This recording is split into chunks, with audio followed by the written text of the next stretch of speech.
Passons, messieurs, à ce vilain top 10 des performances individuelles des joueurs du split.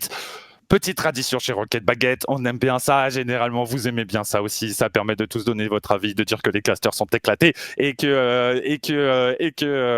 l'avis de chacun vaut beaucoup mieux que l'avis des autres. Bien entendu, on adore ça, c'est un petit peu subjectif, c'est un petit peu piquant et je vous propose d'y aller directement. Qui veut commencer? Boyan. Boyan ? Allez. Je commence par ma mention honorable à la 11e place. Je n'ai pas réussi à le squeeze, notre Belge préféré, Alpha 54. Pourquoi il joue avec la Belgique, hein? J'ai vu plusieurs fois la question dans le chat. Parce qu'il a une grand-mère qui est belge, tout simplement. Ça l'a rendu éligible. Son père est belge. Son père est belge. Son père est belge. J'ai donné une info chat, merci de la corriger, messieurs. Son père est belge et du coup, il a pu avoir un passeport belge grâce à ça. Il n'a pas officiellement la nationalité, mais il l'a récupéré en quelque sorte. Voilà, c'est des combines qui se font dans le sport, il n'y a pas de problème. Donc 11e Alpha 54, il n'apparaît pas dans mon top 10, mais qu'est-ce qu'il a été bon. Voilà. À une victoire près, peut-être qu'il rentrait là-dedans, mais à la 10e place, j'ai Juicy, parce que j'ai trouvé Juicy très très bon. J'ai 2 joueurs de Karmine Corp dans mon top 10, c'est Juicy qui accompagnera celui dont je ne vais pas dire le nom, dont je dirai plus tard. Ça veut dire que c'est Atto qui n'est pas dans le top 10. J'ai trouvé Juicy super bon, notamment dimanche contre Nip. C'est le seul joueur qui a réussi à faire selon moi des différences et je l'ai pas trouvé mauvais non plus.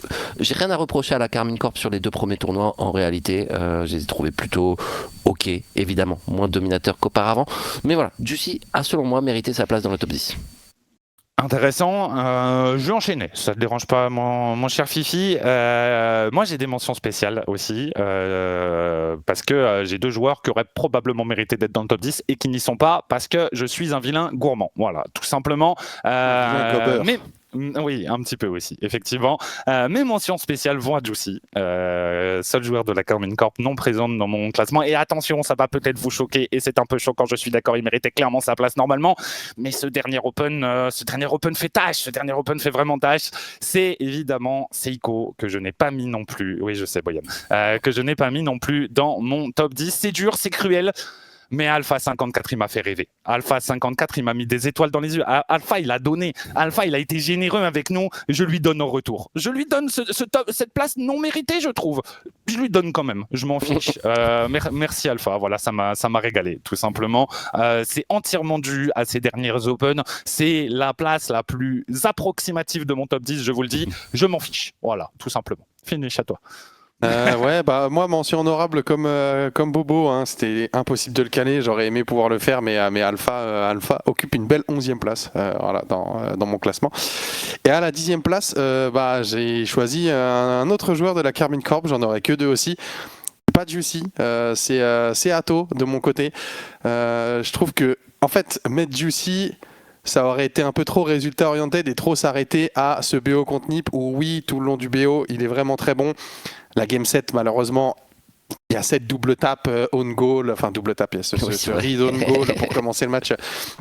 Il fait du mal et derrière ça snowball négativement et c'est terrible. Mais si on enlève ça, son BO est plutôt bon.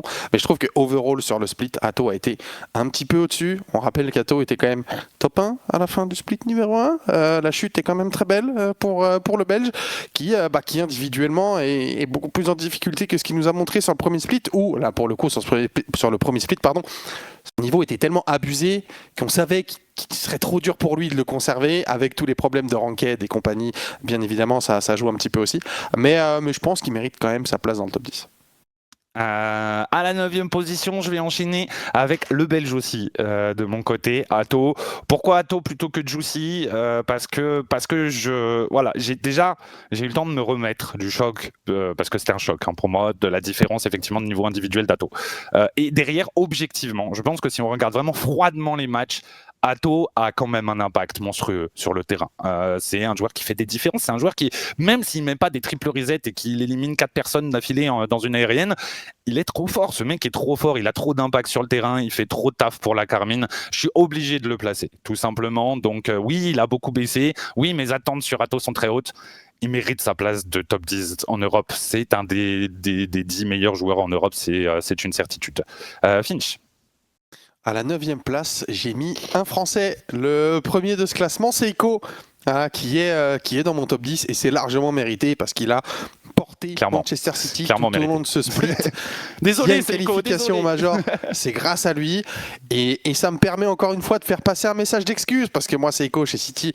On rappelle, quand il y a l'annonce du transfert, mes propos, ouvrez les guillemets, je cite. Je pense que JK gagne là-dessus et je pense que JK sera bien meilleur que Manchester City et je pense que le perdant de ce transfert c'est Manchester City. Pardon, je pensais pas que Seiko allait être aussi fort individuellement. On a revu des actions de Seiko qui m'ont refait vibrer et qu'on n'avait pas vu depuis un moment et ça m'a fait trop plaisir et il est toujours aussi solide défensivement. Enfin, il a vraiment sorti un vrai gros deuxième split Seiko, donc il a très largement sa place dans le top 10. Boyan. À la 9e place, j'ai Joreus. J'ai réfléchi à quel joueur de Ninjas in Pyjamas ressortait le plus. Mon ressenti m'emmenait vers CRR parce que Wally ce dimanche c'était vraiment pas ça et du coup ça vient je pense un petit peu ternir la prestation globale du Néerlandais. Puis je suis allé voir les stats parce que je me suis souvenu que CRR il nous avait fait des journées à la Wally en fait avec des irrégularités tout simplement et je me suis dit que Joreus était celui qui semblait le plus régulier et ça a été confirmé à peu près par les stats. C'est lui le meilleur buteur et le meilleur gardien de son équipe entre autres choses, donc il fallait un joueur de Ninjas in Pyjamas absolument, je trouve, dans mon top 10. Il n'y en aura qu'un seul dans le mien et c'est Joreus. Ok, finish, vas-y, enchaîne. À la 8e place, me semble-t-il que j'ai mis Vatira. En vrai, je regrette, si j'avais su, je l'aurais mis 7e. Je pense que j'aurais peut-être échangé avec le joueur au-dessus, mais c'est pas très grave. Vatira, qui manque un petit peu sa fin de BO contre Nip, qui forcément ça pâtit un peu de la méforme individuelle et collective, on va dire, du côté Carmine. Encore méforme, le mot est un peu sévère. La baisse de forme plutôt du côté cassé. C'est sur lui, je trouve qu'on la ressent le moins, mais on la ressent quand même un petit peu. C'est logique, c'est un collectif. Rocket League, ça se joue à 3. Donc si 2 sur 3 sont moins bons, ça va forcément finir par se ressentir sur le 3e aussi. Donc malgré ça, il reste quand même archi solide tout le temps. Enfin, c'est un excellent joueur de Rocket League. Voilà. On fait l'éloge de Vatira à chaque top 10, à chaque fin de split, parce qu'il est toujours dedans. Donc ça ne change pas. Il est toujours très fort à Rocket League. Boyan. C'est vrai qu'il est toujours très fort à Rocket League, Vatira. À la 9e place, j'ai un joueur de Vitality. À la 8e place, pardon, j'ai Stizy, joueur de Vitality, l'Espagnol, qui... Je ne saurais pas faire son éloge individuel. Alors effectivement, pendant la finale, il a été très très bon, très très vif. Je me la suis refaite cette finale tout à l'heure pour préparer mon pinch parce que ça va être mon focus de la semaine. Et j'ai trouvé un Stizy très très juste qui cut, qui intercepte, qui prend des décisions agressives et qui le fait bien. Donc le reste du temps, il n'est pas trop ressorti, je trouve, au cours de l'Open numéro 4 où t'as vraiment une équipe de Vitality qui est super fluide, où les trois se mélangent presque. Il y a vraiment une belle synergie. Mais je ne saurais pas en dire beaucoup plus sur pourquoi Stizy est super fort. Mais il est là à la 8e place. Vous verrez mon top 10, il est très structuré sur la suite. Vous allez voir, vous allez comprendre. De mon côté, j'ai mis exactement comme tu rigoles. J'ai mis Vatira pour les mêmes raisons. Il aurait pu être 7e. Il est descendu d'une place à cause de ce week-end. Voilà, je le dis clairement. Sinon, je pense qu'il aurait été 7e. C'est, comme l'a dit Finish, le meilleur joueur de la Carmine sur le split globalement. Vatira qui tient un petit peu la baraque, clairement. Je peux pas lui reprocher grand-chose. Vatira, je pense qu'individuellement, en tout cas, il donne. Est-ce que collectivement, il y a des soucis? J'en sais rien, mais en tout cas individuellement, il est présent. Boyan, enchaîne. À la 7e place, j'ai un joueur Gentlemates. À chaque fois, il y a un joueur Vitality, un joueur Gentlemates qui se suivent, et c'est Nas, que j'ai trouvé le moins brillant. Alors, il nous a fait énormément de différence. Il a lancé son équipe. Pourquoi tu dormais pas? Non, je m'endors pas. Je suis à 2 doigts de m'évanouir. Heureusement que je suis assis. Archie a un Airbnb dans ma tête, je vous le dis, je vais le redire tout à l'heure. J'ai trouvé Archie un poil plus impactant. à des moments que Nas, parce que Nas, on a vu ce dont il était capable. Nas, comment ça 7ème? Tu verras les autres. Il va falloir tu verras les masquer autres. ce classement auprès des fanmates sur les réseaux parce que là, Mais ils vont t'attraper encore une fois, je te le dis. Mais qui m'attrape, il n'y a pas de problème. Nas, lui, est insaisissable. J'ai essayé de trouver un truc pour m'échapper de ça. Bah oui, Nas que 7ème. Bah, voilà. Si vous n'êtes pas content, c'est pareil. Mais il est fort, hein. Il est très très fort. Après, il y a du monde. Il se mélange tous. Pour moi, il y a 2 joueurs qui ressortent sur ce split. Mon 3ème, il ressort aussi sur ce split. Vous verrez mon top 3. Vas-y, on a hâte, mon cher Boyan, de découvrir tout ça. De mon côté, à la 7ème place, j'ai mis le seul joueur de NiP, c'est CRR pour moi. Je suis d'accord avec tes observations, Boyan, mais je trouve que c'était plus vrai sur le premier split. Je trouve que CRR, il a été le cap de cette équipe de NiP. C'est le joueur qui est là, c'est le joueur qui bosse, c'est le joueur qui fait des différences, il est toujours placé vers l'avant, il a un rôle de détonateur, donc c'est pas lui qui finit les actions, c'est pas lui qui prend les points, c'est pas lui qui prend le plaisir, mais c'est lui qui crée, c'est lui qui donne à son équipe. Et qu'est-ce que j'ai dormi sur CRR quand il a été annoncé chez NiP. Impressionnant, il m'a impressionné l'Espagnol, je trouve qu'il la mérite. 100% d'accord, sur le ressenti je suis d'accord. Mais c'est possible qu'objectivement Joreuz ait un impact. Enfin, je critique pas ton Joreuz. J'ai peur de ne pas pouvoir l'argumenter en fait. C'est juste un feeling. Je pense qu'il fonctionne un peu en duo. Je trouve que CRR offre à Joreuz l'occasion d'être bon. Toi, tu as trouvé que Joreuz était bon, même si CRR lui offrait l'espace. Joreuz était quand même là pour faire en sorte que cet espace soit utile. Je pense que les 2 points de vue sont cohérents en réalité. Mais je vais célébrer CRR cette fois-ci. À tous les coups, lui, il va mettre Wally. Ah non, je pense pas. Je crois que fini chez moi, on a un top qui est. Je pense qu'à partir de là, on a à peu près la même chose. Si je ne dis pas de bêtises, puisqu'à la 7ème position, j'ai aussi mis Christian. Voilà, CRR, comme l'a dit Bachi, en fait. Alors oui, dans les stats, il ressort pas, mais sur le terrain, le boulot qu'il fait, le nombre de bums, de démos qu'il va chercher, c'est en fait CRR. Et je vous jure que c'est un compliment ce que je vais dire. C'est un Husky de Wish. Voilà, c'est un Husky un peu low cost, mais il fait très bien son travail. Le truc, c'est que en plus de ça, il est capable de mettre des moves individuels. On l'a vu hier mettre un corner read de zinzin. CRR, ça fait 3 ans qu'il avait disparu du jeu. Il nous a sorti ça hier, c'était complètement aberrant.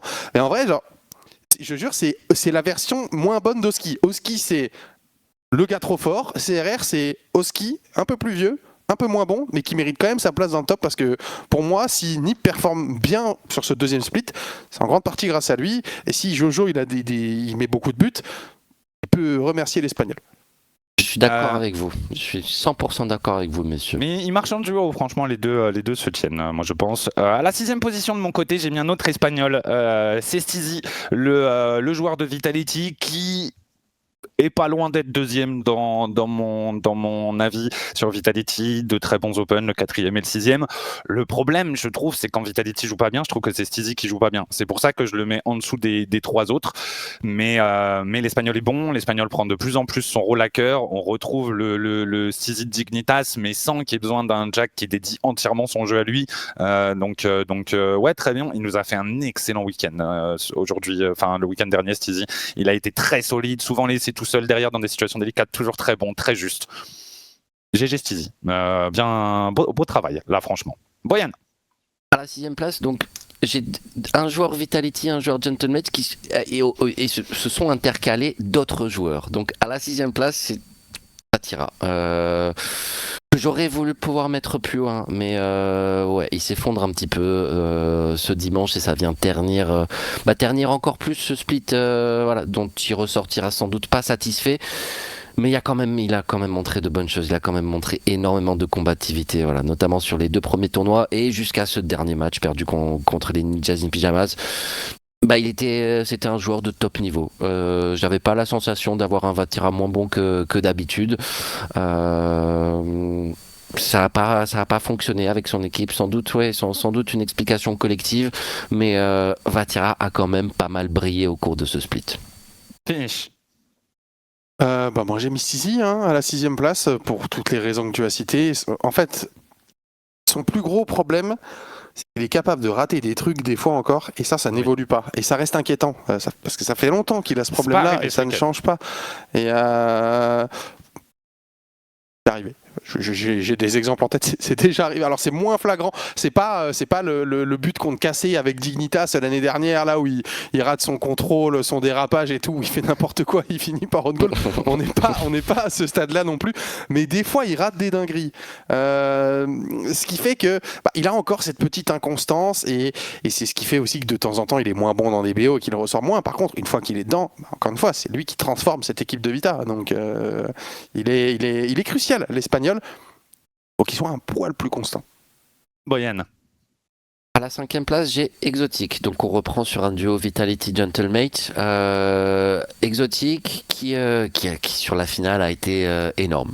Clutch comme ça faisait un petit moment qu'on l'avait pas vu clutch pour Vitality. Encore une fois, Vitality à l'Open 4, c'était trois mecs qui s'imbriquaient ensemble. Là j'ai l'impression que les trois ont plus pu briller, je trouve, individuellement. Et Exotic a fait un travail absolument phénoménal en défense avec des arrêts miraculeux. C'était un arrêt à 0 secondes, beaucoup de buts. Je crois que c'est le joueur qui met le plus de buts dans la finale. Il commence par un triplé. On a retrouvé un petit peu El Tiror, même si il y a eu des occasions qu'il a ratées, mais son équipe gagne 2 Open Qualifiers tout simplement sur ce split. Du coup les trois sont dans mon top 10. Exotic est là à la 5e place, mais pas plus haut parce que vous allez voir les 4 monstres qu'il y a au-dessus. Finish. Bien, à la 5e place, j'ai mis Exotic aussi. Oui, des fois il fait des games à 110 points. Écoute, c'est pas pour autant qu'il n'a pas été utile dans la game. Voilà, il faut lâcher les points. Le chat, on veut plus vous voir à parler à chaque fois que des points et les points. C'est bon, on est fatigué. Genre dans son rôle, c'est un des meilleurs. Tout simplement, il va chercher des challenges, il libère de l'espace, il comble des trous. C'est un mec, si vous regardez. Très souvent, on doit composer avec pas forcément beaucoup de ressources. C'est pas facile. Donc, il essaye de faire au mieux avec le peu de ressources qu'il a. Et à chaque fois que Vita gagne sur les 2 Open, il le fait vraiment très bien. Et comme l'a dit Boyan, en plus, je trouve que ça s'est plus ressenti sur l'Open 6 que sur l'Open 4. Il a mis beaucoup de buts hier, je trouve. On l'a retrouvé vraiment beaucoup à la finition. Et on sent que on en a beaucoup parlé, mais on sent vraiment que cette connexion avec Zen, il le comprend vraiment très bien et il arrive vraiment très bien à jouer autour de lui. Et c'est aussi un point clé pour Exo. Pareil que vous, j'ai mis Exotic aussi. Vous avez tout dit. Je ne vais pas en rajouter. Bien joué, Sexo. Exceptionnel finale, effectivement, contre Gentlemate. Finish, enchaîne avec ton 4e. À la 4e place, j'ai Archie. Que dire, voilà, c'est aussi un joueur, il y a quelques années, on se posait un peu la question, quelle va être la suite de sa carrière, on l'avait un petit peu enterré, et finalement, là, cette saison, c'est vraiment la rédemption pour lui. Alors, il a toujours réussi à rester bon, sans jamais, je trouve, élever vraiment son niveau de jeu, sauf par moments, mais ça se ressentait surtout défensivement. Là, il est vraiment, vraiment très, très fort. Ça lui arrive très rarement, des fois, il rate un truc un peu bizarre, c'est vrai. Après, ça arrive à tout le monde. En dehors de ça, dans son rôle, à l'heure actuelle, en Europe, c'est le meilleur joueur. Il n'y a absolument aucun contest et il le fait trop bien. Et c'est la pierre angulaire, voilà, la base solide qui fait que Nas et Oski peuvent faire ce qu'ils sont en train de faire du côté de Gentlemates. Ils ne le feraient pas si Archie n'était pas aussi bon. Entièrement d'accord, j'ai mis Archie aussi à la 4e position. Il est impressionnant en fait, parce que Archie c'est génération alpha, c'est génération CRR hein, dans mon top 10, on peut les retrouver un petit peu, mais il est au top niveau en fait. C'est un joueur de top niveau, c'est un joueur de classe mondiale et il m'impressionne. Il m'impressionne à chaque fois que je me dis Archie c'est compliqué, il se fait un peu porter. Bah non, il se fait pas porter, au contraire, des fois c'est même lui qui porte son équipe. Il arrive à s'intégrer dans 2 monstres, mais monstres, ils sont trop forts. Je suis juste impressionné par Archie. 4e Boyan. Archie également, qui est capable de se hisser au niveau de ce que font Nas et Oski sur des actions individuelles. Il est capable de 1v3 aussi. Il est toujours un joueur mécanique, en plus d'être un joueur ultra intelligent, ultra maladroit aussi par moment, mais c'est pour ça du coup. C'est rare. Pour ça qu'il a sur le split, c'est rare en vrai. Hein. Il a été... Oui. La finale de l'Open 5 qui nous sort, pour moi c'est lui le MVP de son équipe. C'est pour ça qu'il est devant, Nas. Bon, c'est peut-être pas ça qui va trop vous poser problème, mais un super capitaine, un joueur ultra complet, une mentalité qui fait envie. Genre sa nonchalance, moi elle me fait kiffer. C'est le genre de joueur que j'aime trop. Je suis d'accord, ça a longtemps été mon antagoniste un petit peu, Archie, et depuis il est devenu autre chose, mais il me régale, ça c'est sûr, ça fait des années qu'il me régale, Archie, il continue. À la 3e place, j'ai mis le bon Nassim, Nas la menace, qui aurait pu être 2e. Franchement, ça s'est joué à la victoire, de Vitality ce dimanche. Je le dis clairement, mon 2e. C'est zen, j'en reparlerai après. Mais si Gentlemates avait gagné, Nas serait 2e. Vita a gagné, j'ai mis zen. Mais monstrueux Nas. Il est un peu moins brillant qu'au Major, mais tu peux pas faire ça tout le temps, clairement. Et il arrive souvent à être l'initiateur de l'état de forme de Gentlemates. En fait, tu commences, t'as un BO serré, c'est un peu tendu, boum, t'as Nas qui fait une dinguerie et qui marque un but, et ça part de là. Donc Nassim pour la 3e place. Au revoir Fifi. Fifi. Exactement pareil, effectivement tu l'as très bien dit, c'est le détonateur.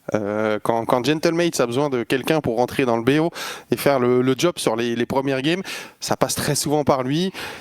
Derrière, ça lance ses coéquipiers, donc il reste quand même très investi dans le jeu. On n'est pas en train de dire que derrière, il se la coule douce et il se branle un petit peu. Non, il continue de jouer et ça se passe bien pour lui, pas de problème. Mais oui, il est extrêmement impressionnant. Il surfe sur la victoire au Major. Alors, il y a eu 24, bon, lâchement, un petit peu trop, des choses qui arrivent, mais ils se sont très bien repris derrière, donc oui, Nas est très bien installé maintenant dans le top niveau mondial. Boyan. Comment n'est-ce pas possible de mettre Seiko à la 3e place? Seiko qui a porté son équipe, qui l'a emmené jusqu'à Paris. S'il vous plaît, Seiko, l'impact de ce joueur, regardez-le à ce qu'a fait son ancienne équipe, tout simplement. GK qui ne passe pas une seule fois, n'atteint pas une seule fois les playoffs.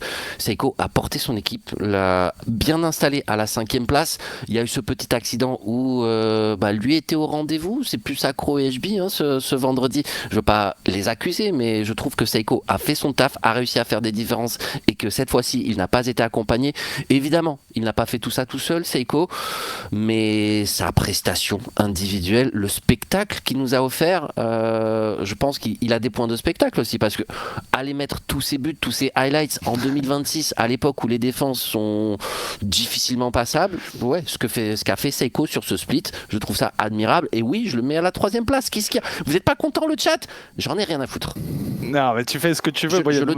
Mais le chat t'accuse de faire du rage bait alors que tu ne sais même pas ce que c'est. Moi, je trouve ça encore plus drôle. Je suis convaincu d'être dans mon bon droit, d'avoir quelque chose qui est plutôt cohérent. Si vous avez un avis différent, vous avez le droit. Je trouve déjà que tu donnes des points de spectacle à Seiko mais pas à Nas. Peut-être un traitement différent, peut-être à 2 poids 2 mesures, comme on dit à la télévision, mon cher Moyen. Non, et je trouve que Seiko, je suis d'accord avec toi, c'est le carré de son équipe. Il a été trop fort, le meilleur joueur de City de loin. Il aurait mérité sa place dans le top 10 de mon côté. C'est un peu injuste qu'il y soit pas. Je suis entièrement d'accord, mais il gagne pas contre des top équipes en fait. Il brille pas contre Carmine, il brille pas contre Nip, il brille pas contre Vitality, il brille pas contre Gentlemates. Et c'est ça que j'attends d'un joueur présent dans un top 3 pour moi en tout cas. Mais Seiko le boss, il fait une saison de fou, évidemment, on en reparlera, c'est notre invité, on est en retard, il faut qu'on se dépêche. Messieurs, j'attends de voir les réactions des gens sur les réseaux qui vont, j'en suis sûr qu'il y en a qui vont mêler ça à du racisme, ça me régale déjà. Ouais, Seiko devant Nas, il faut être raciste pour faire ça et tout, et je le vois venir gros comme une maison. Je crois que c'est toi Vinish le prochain. Ouais, à la seconde place, franchement, est-ce que c'est vraiment une seconde place ou est-ce qu'on n'est pas sur un top 1 à égalité? Est-ce qu'il n'est pas venu égaliser hier justement ce top 1 avec cette victoire et cette prestation qu'il nous a offert en finale? Bien évidemment, je vous parle de Zen. Pour moi, ouais, c'est plus vraiment un double top 1 qu'un top 1, top 2. Tant il est constant et tant il est encore capable de nous surprendre, et tant son niveau hier pendant la finale, c'est trop aberrant, vraiment. Genre, il a changé dans sa manière de jouer. Oui. C'est ça le truc, c'est qu'il est plus impressionnant individuellement par ses mécaniques. Maintenant, il est aussi devenu impressionnant dans ses prises de duel, dans le fait d'aller créer de l'espace par des démolitions. Il arrive à voir beaucoup de choses très rapidement, à les mettre en forme et à les exécuter très très bien. Et ça profite à son collectif. Voilà, on a vraiment là, je trouve, un joueur au service du collectif. Alors, l'un des meilleurs joueurs du monde qui s'est vraiment mis au service de son collectif. On n'a plus une équipe de Vita qui joue pour Zen, on a Zen qui joue pour son équipe. On l'a attendu. Et qu'est-ce que c'est beau, mais qu'est-ce que c'est beau, qu'est-ce que c'est efficace. Merci. Vas-y, Boyan. Ok, qu'il enchaîne avec son premier, non? Non, bah oui, enchaîne avec ton premier du coup. Mon premier, c'est Oski. C'est le meilleur. Il est trop fort. Voilà, je te laisse parler d'Oski. Si c'est mon premier, on aura pour les mêmes raisons que tout le monde. Voilà, c'est rien à dire. Je vais enchaîner du coup parce qu'on a le même classement. Donc on a le même classement finish. On n'a pas fait d'effort là sur ce coup-là. À part la top 9 et top 10, on a vraiment mis la même chose. Zen et Oski sont aussi mon numéro 2 et mon numéro 1. Je suis d'accord avec Finish. Je suis entièrement d'accord avec Finish. Zen est monstrueux. J'en ai fait des demandes, mais Zen, il fallait qu'il soit plus créatif, il fallait qu'il soit plus mécanique, mais pas trop non plus. Il fallait qu'il soit plus au collectif, mais pas trop non plus. Il est trop fort. Il est trop fort. Il a réussi à satisfaire tout, à être juste un joueur ultra complet, effectivement. C'est merveilleux. Mais au ski sur ce split. Ça n'a pas de sens. Oski était trop fort sur ce split. Oski et Atto, ils ont pris l'Europe, premier split Atto, deuxième split Oski, ils l'ont détruit à deux. Voilà, je le dis, c'est merveilleux ce qu'a fait Oski. Il est monstrueux. Il est juste monstrueux. Et pour moi, c'est un top 1. Je dirais pas qu'il a plus d'impact que Zen parce que c'est pas vrai, mais il y a une petite magie en plus chez Oski qui fait que je le mets devant. C'est plus un feeling que de la réalité. Je m'en fous, je trouve que Oski le mérite. Vas-y, Boyan. Deuxième Oski, premier Zen. Regardez le classement, messieurs, s'il vous plaît. Je suis d'accord avec vous. Jusqu'à cette finale, Oski, il était devant, il n'y a pas de souci. Mais il gagne deux tournois. Il était où votre Oski à l'Open 4 quand Zen, Exotic et Stizy roulaient sur tout le monde le dimanche à coup de 4-0? Oski, regardez ça à la télé. Il a fait un super split, mais pas l'Open numéro 4 malheureusement. Pendant que Vitality, ils font demi-finale, ils font play-off à chaque fois. Il est en play-off, au moins il est en play-off. Il perd contre K-Dop Corp pour le plus grand plaisir de la communauté francophone. Pourquoi Zenito? Parce que c'est un porte-étendard de la France, tout simplement, du Rocket League français. Il joue pas Carmine Corp en loser bracket pour aller se qualifier pour les play-offs aussi. Je suis désolé. La prime à la victoire. Il gagne deux tournois. Il en a gagné deux. Ça c'est mérité. Je suis désolé. En fait, moi, c'est pour ça que c'est pas un top 1 et un top 2, c'est deux top 1. Parce que t'as Zen qui a oui, il a gagné deux tournois et il est trop fort. Oski en gagne un de moins. Mais je sais pas, là, sur le deuxième split, il dégage un truc. Que je trouve c'est le seul joueur qui dégage. Bravo à lui. J'ai pas crié sur ton but, excuse-moi, j'espère que tu ne m'en veux pas, Oscar, je suis désolé. La prochaine fois, je réveille tout mon immeuble, c'est pas grave, je le ferai. Moi, j'ai fait ouh quand il a marqué, j'ai fait ça, j'étais vraiment premier degré, j'étais en mode ouh. Ouais. Allez, super pour les réactions sur le but d'Oski, bien joué pour le top 10, évidemment. Si vous n'êtes pas d'accord, mettez votre top 10, il sera sur le Twitter, il sera peut-être sur YouTube aussi, n'hésitez pas à nous partager votre avis aussi, nous faire votre classement.